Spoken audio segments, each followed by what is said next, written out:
Welcome to the Gay Buddhist Forum, where teachers from all schools of Buddhism offer their perspectives on the Dharma and its application in modern times, especially for LGBTQI audiences.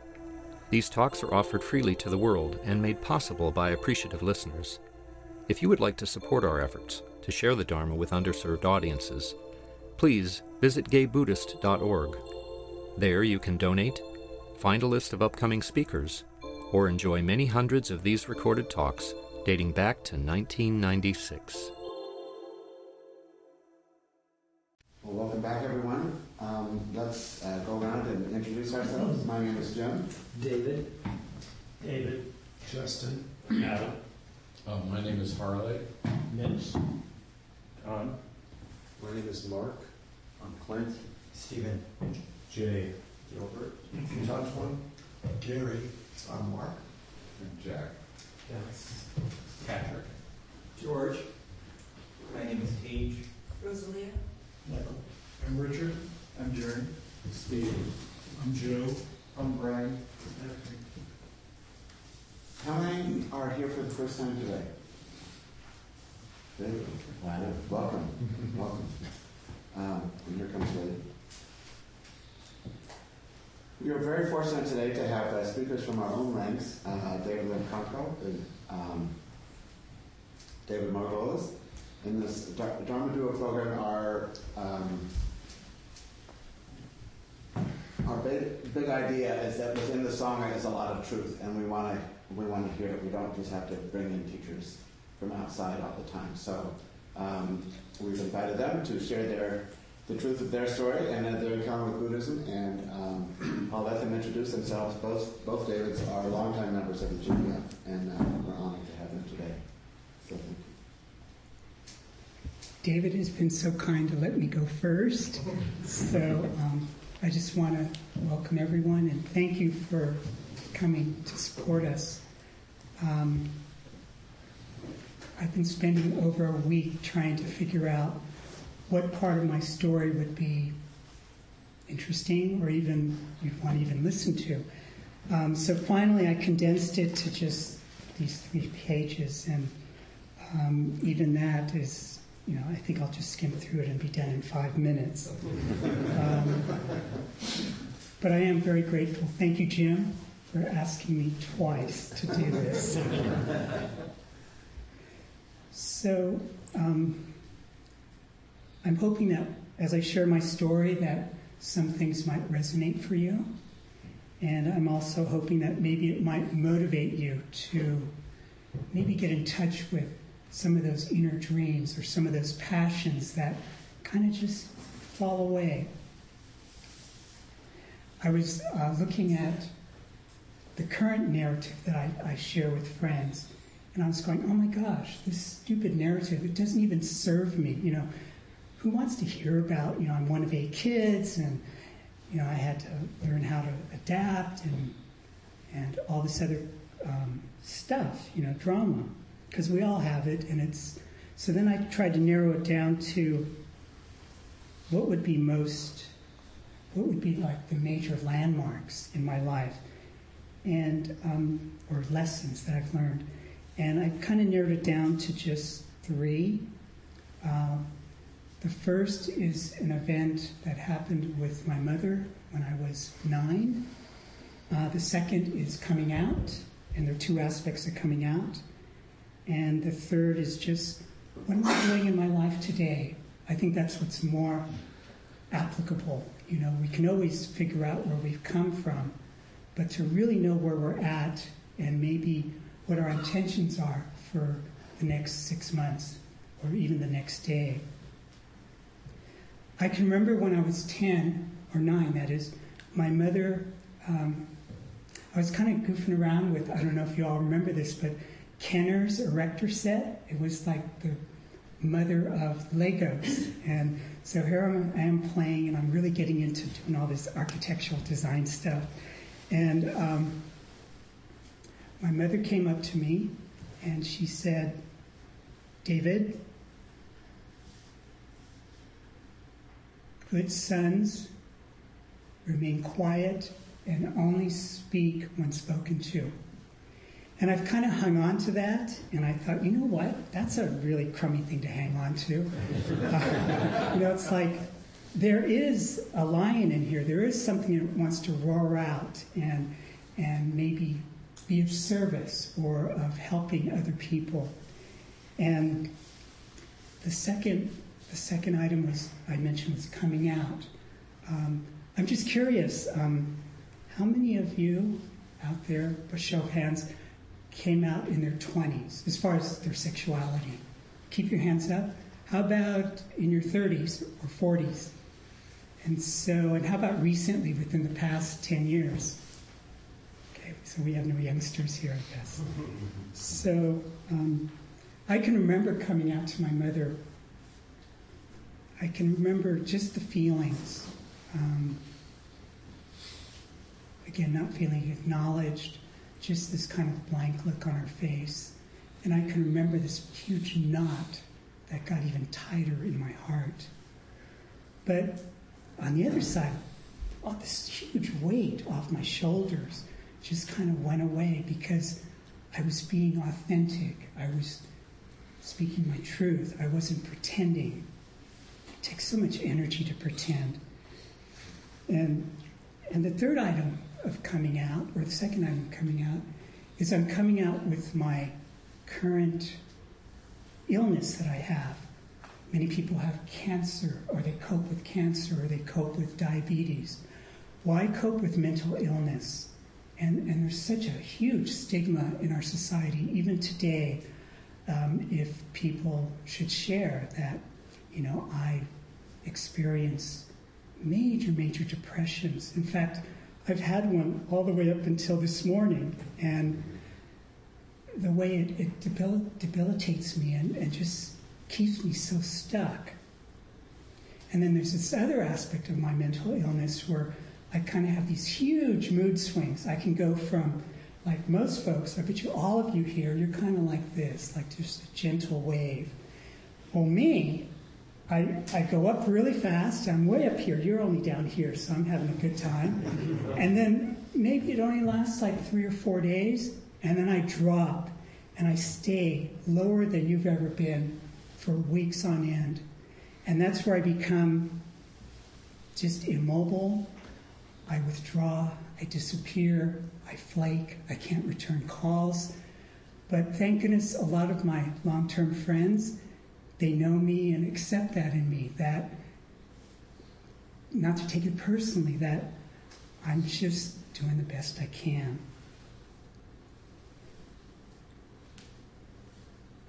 And so I just wanted to go a little more into some of the things that I experience when I'm in these kind of deep throes of depression. Because when I'm way up here, this is kind of cool. I get things done. Things are fun, the sky is blue, bright blue in fact, everything feels really euphoric. But when I'm really struggling with, Winston Churchill liked to call it, he suffered from depressions. He used to call it the black dog. The black dog is coming. Well, I think for me, I'd like to name it dark clouds. And boy, when those dark clouds come, I hunker in and I'm just so into myself, and I'm just having a really difficult time.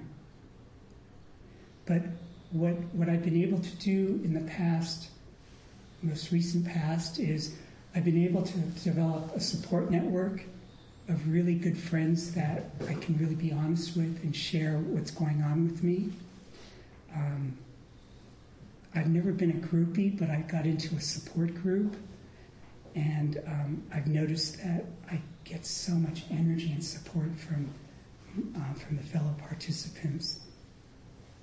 I'm actually co-facilitating a peer support group, and it's really cool because I'm kind of giving back to a lot of my buddies that have been so kind to me.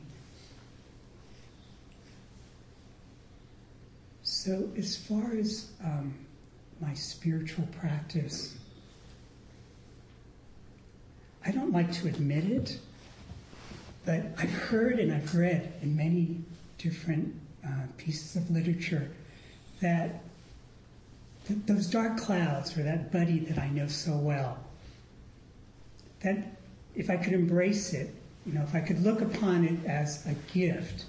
And what I'm meaning by that is that, just like the Four Noble Truths, like, I know that I suffer, and I can feel it, and I've really dabbled into what is the root cause. But the third and fourth noble truth, those, have just, I struggle with that in the sense that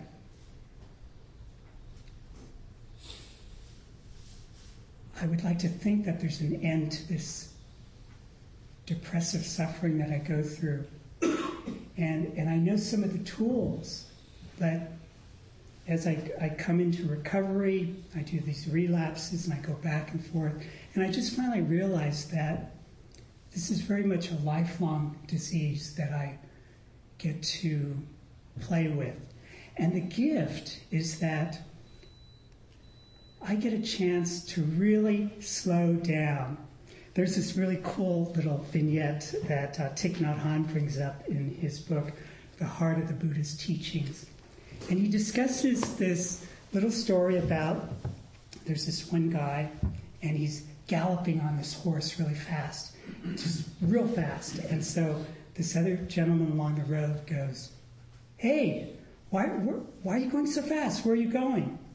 And the man on the horse says, "Ask the horse." And it's like, it's so true. I am galloping on that horse.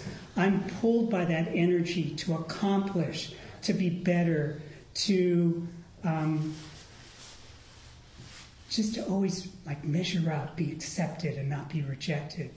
And that's all gobbledygook, and in the sense that when the dark clouds come for me, wow, I get an opportunity to just stay with this energy of looking at the root causes of why I feel the way I feel.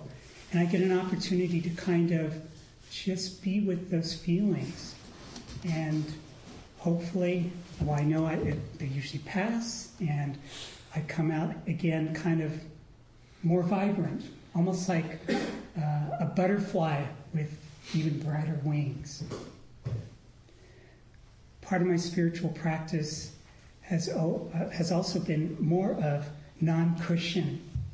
I can get really into doing really simple tasks mindfully.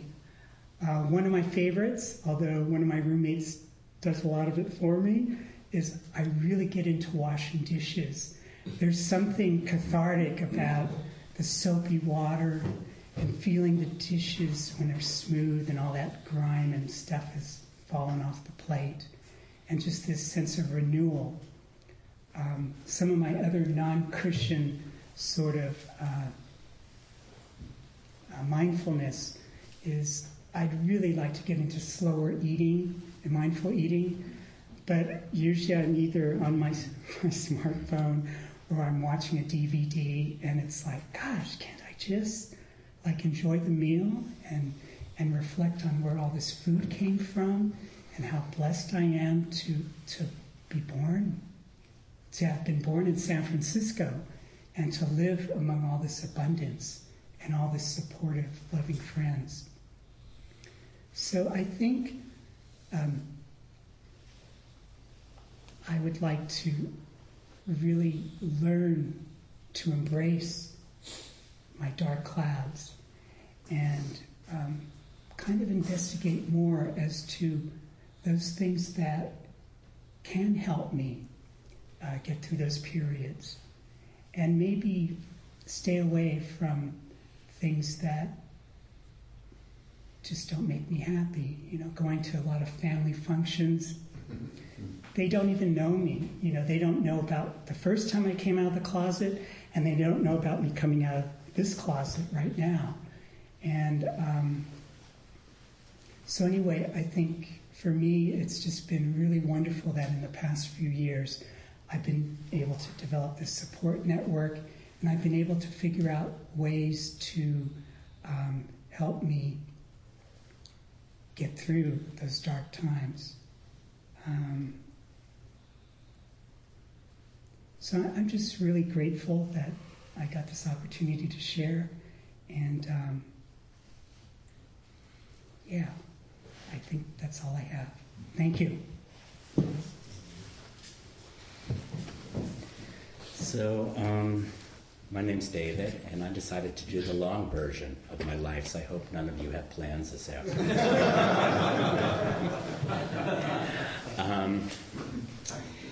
I was going to start off with a joke about my travels to India and being ordained in 1978, but and my friends calling me Baba Ram David, but too many people know you here, so I'll have to tell the true story. Actually, it starts in Long Island, and that's island with a G in front of it, Long Island. One thing I realized is no matter how you say it, the other person says Long Island, But I grew up in suburban New York, in a town about 20 miles from Manhattan. I guess at the end of the war, all sorts of groups left New York and moved into Long Island, and they created towns. I lived in one of those Jewish towns. It was about 70% Jewish. All my friends were Jewish. I don't think I knew anybody who wasn't Jewish, maybe just like from school. And it was a liberal town. It was a town that stressed education. It was also, there was a lot of anti-war activity in my town. It was also a town that was known for the availability of getting easy drugs. We would go to school and we had bomb threats, and I think it was even a legal absence to be out of school to protest the war. So it was a very liberal place, kind of Marin life maybe. I went to one of those mega temples in I don't know if you guys know much about Judaism, but there's different branches, and Reform Judaism is the most liberal, kind of like Unitarians in the sense. And my temple had maybe 1,000 families or not more. Sometimes we'd have 2 different seatings during the major holidays. My family went to services just a couple of times a year, maybe Rosh Hashanah and Yom Kippur in September. I was bar mitzvahed. My parents worked in a lot of Jewish organizations. And I want to read you this from the internet that's describing the temple. Temple Sinai is an inclusive Reform congregation that offers a warm welcome and nurturing home to all who seek a meaningful and enduring connection to Judaism. We welcome Jews from all backgrounds, striving to serve the needs of families and singles, Jews of all races, cultures, and sexual orientations, as well as Jews by choice and interfaith families. So, pretty liberal place, I sometimes talk to my Catholic friends and they have this kind of anger about the church, but the temple was pretty open. I didn't have any particular feeling about it. I went to Sunday school and Hebrew school, and Sunday school was about learning about the religion, and Hebrew school was about learning about Hebrew. But all the kids that I knew were going to some type of school related to Judaism, so it just felt like school. I didn't really have any particular attachment to it. I guess I thought God was like a grandfather figure, a paternal figure that was benevolent and looked after me. Kind of like an old man with a beard. I don't know if I could tell the difference between Moses and God if a picture was shown to me. That's what I thought as a kid. I had this prayer I used to say as a kid, and I was blessing my cousins that I was close with, and it went something like this. And I said it very fast because I didn't want to take more than a few minutes before I went to sleep. But God bless Alice, Al, Paul, Mark, Eva, Andy, Mommy, Daddy, Gary, and Diane. Bless all the good people. Bless all the good people, and make all the bad people good, and then bless them. So I'm kind of doing a little meta even back then, but they had to be good. They had to be good first. In my high school years, I didn't really have any powerful connection to Judaism. As I got older, I started to believe kind of that religion and the Bible was a lot of stories with messages, and they came from a particular time and culture, but they weren't so relevant for me. You know, it was the Vietnam War, and I was pretty anti-establishment and skeptical of most institutions. And I was thinking about my parents and thinking, well, was religion important to them? And I realized they really had two different takes on it. My mother, I used to see there's a lot of lighting of candles in the Jewish religion, but she used to light candles and say the prayer, and I could see tears in her eyes. And so I think she had a very personal relationship with God and Judaism. My dad seemed to think religion was good because it emphasized the family and good values. I think it was important to him.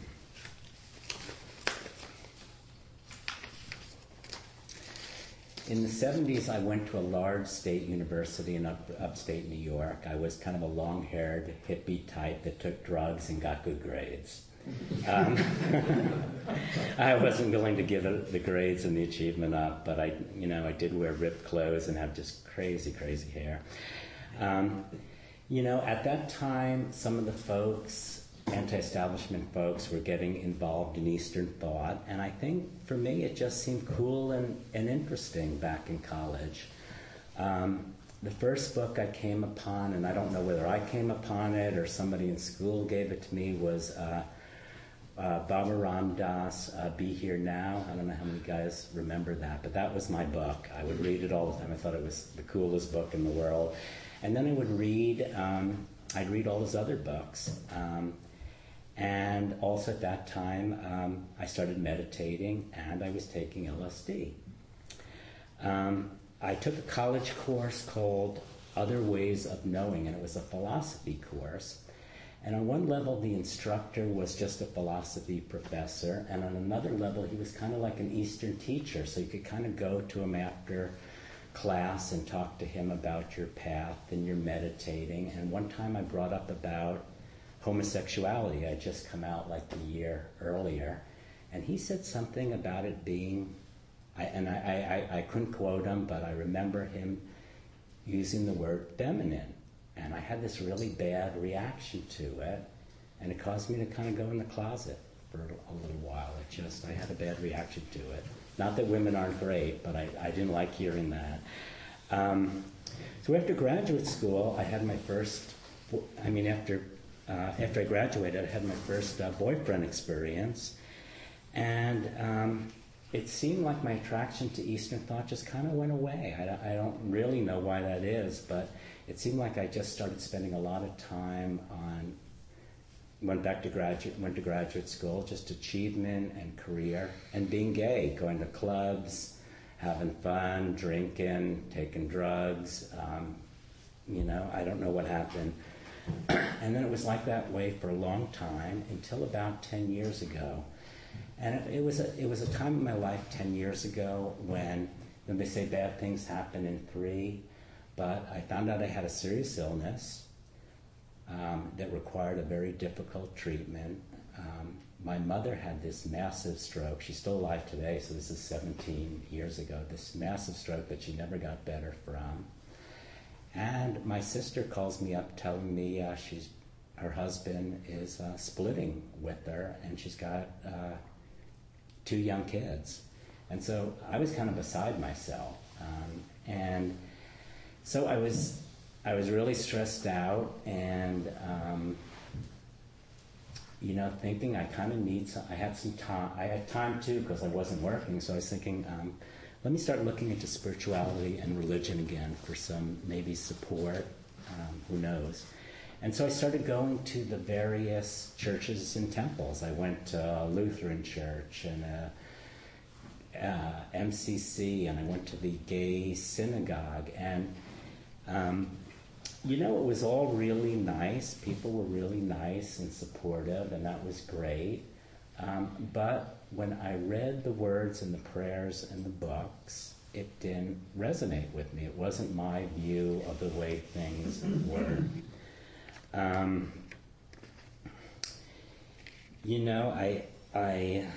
the things that didn't resonate with me were a God separate from man, a God that was personified and male, a God that you praise and fear. I spoke to the Unitarians and they said, oh, don't worry about it. All of us have different ideas about God. You don't even have to believe in it. But still the songs and the prayers and the books didn't feel right to me. And just a little joke here. The Christian music is very pretty, but Jewish music is easier to dance to. So I've always had kind of strong views about religion. I've always been kind of skeptical about it. I thought religion was a way to control people or keep people in power or reflect the perspective of the people who put the religion together, and that the people that put the religion together were only a reflection of their time and their circumstances and their motivations and intentions. I thought religion capitalized on the universal need to want to be part of something bigger than the everyday and fears around death. I do, however, think that all religions provide a useful function of support and community to people when used in a skillful way. And I think there are people in every religion that are wise and kind and have good intentions. So why Buddhism? It's not like I stopped and said, okay, let me examine and read up on all the religions of the world and pick one. Buddhism resonated for me because I had some experience with Buddhism in college, as I told you. It was already organized here. There were gay groups, which was good to me. It was non-theistic, and it seemed to me to be almost a psychology or a philosophy rather than a religion. I certainly wanted some relief from suffering and dissatisfaction, and my attempts to change all the external circumstances to make myself happy, or at least less stressed, it wasn't working for me. And here's another joke. It reminds me of the joke, if you want to hear God laugh, tell him about your plans. Often things don't go the way you want them to go. So I'm going to tell you a little bit about my practice and my philosophy around Buddhism. I joke, and I go to other groups other than this, and I joke that my school of Buddhism is the don't make things worse school of Buddhism. And what I mean by that is I work a lot on the second arrow. I don't know if you guys know about the first. The first arrow is kind of, something happens that's a big loss that you don't want to happen. And then the second arrow is how we make things worse by catastrophizing, personalizing, generalizing, ruminating. We just kind of go on, and then we're in the abyss. So I work on the second arrow a lot. So what I do during the day is I do a check-in, and I do particularly a check-in when I'm feeling bad and I notice. And so I say to myself, what is going on? What is going on with me? What emotion am I experiencing? What thoughts are going through my head? Am I in the present, in the now, right here? Or am I thinking about the past? Or am I projecting into an unknown future? Are my thoughts about disappointment or regret about the past? Self-doubt that's a little more present-oriented? Or fears and anxiety about the future? Am I just disturbed about a person who didn't act the way I wanted them to act, or a situation that didn't go the way I wanted it to go? Then I take a look at how I make things worse. A concept that resonates with me is called the don't know mind. And the don't know mind is telling you to be careful about all the assumptions you make in any given situation. How many times have you had a disagreement with someone you really knew, a partner, a friend, a family member, and when you really talked it out, found out that some of your assumptions about their motivations and intentions behind a behavior you didn't like were wrong? So my question to you is, how can we be so sure we know what's going on behind actions of people we really don't know? Bad drivers we don't like, people that do things we don't like. These are strangers and people we hardly know. So we tend to make a lot of assumptions about people's intentions. I try to assume I don't know why people act the way they do.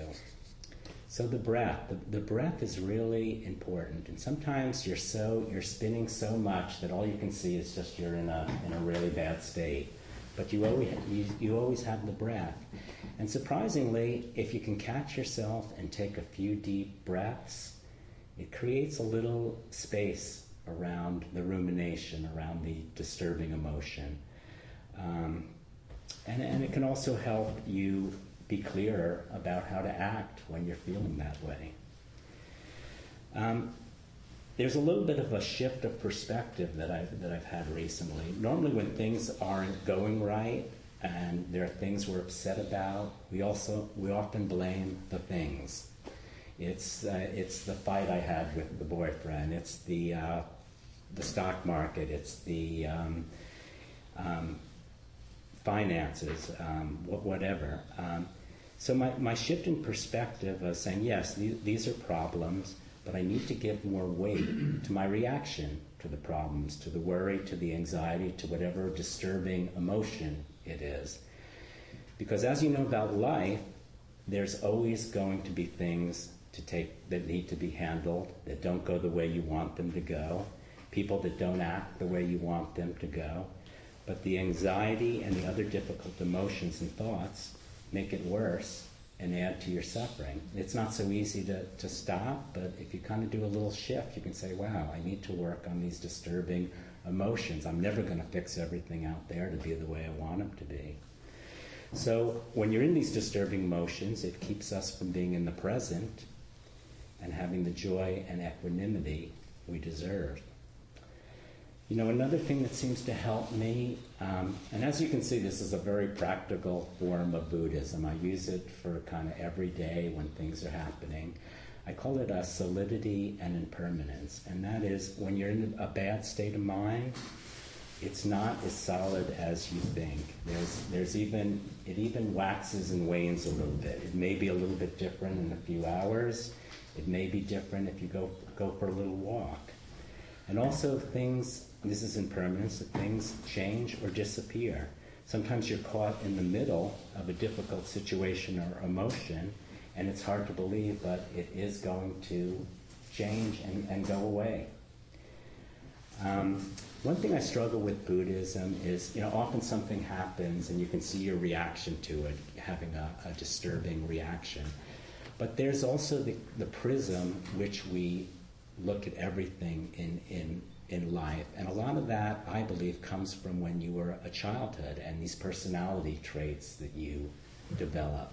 And I'm not sure in Buddhism, and it affects every interaction you have. Sometimes you're not even aware of the way it's almost in your unconscious. You don't even see about how it affects everything you do in life. But I really haven't seen in Buddhism, at least that I can understand, a great way to kind of handle the deeper emotional things that come from your childhood. I've always been skeptical and doubting. I don't take what anybody says for granted. It's like somebody arguing about foreign policy. I say, get Hillary Clinton over here to talk about it, and maybe I'll believe her, but I'm not going to believe you. I'm just that way. I mean, I think people have a lot of opinions and don't really know a lot. But I've always had a lot of doubt and skepticism. And even in my Buddhist groups that I go to, I ask a lot of questions. And one thing that's great about Buddhism, they say, take what works for you and discard the rest. It's like you really don't have to believe in anything. You can try things and see how it works. And that's what I do. And it's an aspect of Buddhism that I like. Meditation, I mean, it seems like wherever you go, you meditate, like it's some gigantic part of Buddhism. And it's, to be honest, it's really not my thing. I actually go to 3 different groups where I meditate a half hour, so in case I'm wrong about it, at least I'm doing it 3 times a week. But, they say meditate, I can meditate and reach, a few moments of equanimity before my mind starts to go again. But the idea isn't that meditation is a thing by itself. It's actually something that is supposed to train the mind to allow you to handle situations in everyday life, not when you're meditating, to be able to quiet the mind, to be able to not be so reactive. So my thought is, why not combine it with Western psychology a little bit and look at the things that really bother you, really get in the West we call things that get your goat, in Eastern psychology attachments. Why not visualize, role play, and then start using some of the Buddhist techniques and I guess cognitive psychology techniques. So if you're driving, if you're if you have fights with coworkers, why not put yourself in the situation and practice with the breath then, getting back to the breath, practice with the reactive mind. And that way I think it would generalize better. Reincarnation and enlightenment is something I struggle with, and I have a lot of doubts about it. I'm not very concerned about what happens to me after death. It really doesn't matter. There's part of me that thinks when the heart stops and the brain dies, that's the end of suffering. But I don't think about it that much. What's important to me is to have more equanimity and joy right now and be able to roll with the punches better. In Buddhism, there's a philosophical perspective that says a perfect act is one that reduces your suffering and the suffering of the world. And I like that. I think about that, and it sounds good to me. And so when I'm having a tendency to be selfish or act out of fear or anger, I think about that. How is this going to affect my suffering? How is it going to affect the suffering of the person I'm interacting with or the world? One of the speakers here said one time, one of the most important things is knowing what is important. And that's one reason why I enjoy the sangha and some of my other groups, because I think we talk about things that are important. I've had people say to me, they said, God, with all that Buddhist practice you do, you would think you would be less neurotic. And my Woody Allen response is, you should have seen me before. Anyway, we're all on different journeys and different places in our journey. And often you just start where you are, knowing that the journey can be bumpy and messy. And I wanted to end with just reading a couple of paragraphs from a book I'm reading in my Buddhist book club called Norman Fisher's Training in Compassion. And it's similar to kind of how I use Buddhism. The best teacher of all is oneself. It's necessary that you be good and an intelligent teacher for yourself, that you have the capacity to talk to yourself reasonably and for the occasion, so that when you are tied up in knots and your mind is raging and you are discouraged and troubled, you have the capacity to stop and think about your situation carefully. You can ask yourself, is this raging doing me any good? Is this complaining and hollering and bemoaning my fate helping the situation? Am I enjoying this? The answer to all these questions is probably no. Then, having answered, you can assess the situation. Okay, this is what is going on now. A, B, C, and D inside, and A, B, C, and D outside. Can I change the external circumstances? And when the answer is yes, I can, then do that. Change the troublesome conditions. Stop all the chatter in the mind and figure out what you can change and go ahead and change it. When the answer is no, these circumstances cannot be changed, the question then becomes, what can you change? You can change your heart, you can change your mind, you can change your attitude. Thank you.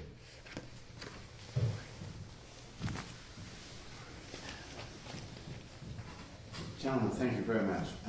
Are you open to some questions or comments? Sure. Huh? Thank you both so much for sharing such intimate and personal things. Thank you. David, I would like to ask you, I know we've chatted on many times, and sometimes you've shared a little bit about your travels to Asia and Laos and Thailand and places like that. And whenever you talked about it, you were just so happy and so thrilled that I would like to, if you could share some of, not just your experiences there, but how traveling in those countries, which are Buddhist countries, how that touches your heart and how you brought it back, and just that joy that you always seem to have experienced there. You're totally right. Especially the countries in Southeast Asia. I've spent some time in Laos, as you know, and also Thailand. And I find that when I'm in that culture, especially in the Thai culture, Buddhism is so ingrained in their culture. I think if you were to do a survey, maybe 95% of all the Thais are Buddhist. And so they just seem to be more Buddha-like. You know, they're more gentle, they're more kind in their speech. This is just what I see, but I've seen the other end of it too.